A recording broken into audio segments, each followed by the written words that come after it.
আমার মরণে তোর জীবনে হয় রে হয় সমাধান। আমি নিথর হয়ে পড়ে থাকলে যদি বাড়ে রে বাড়ে ব্যবধান, তবে তুই জোড়া হাতে থাকিস পাখি মোনাজাতে,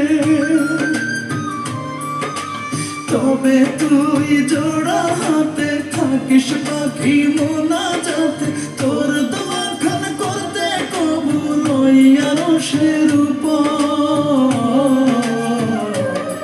তোর যায় নামাজের পাটিতেই পাবি রে পাখি আমার মরার খবর। তোর যায় নামাজের পাটিতেই পাবি রে পাখি আমার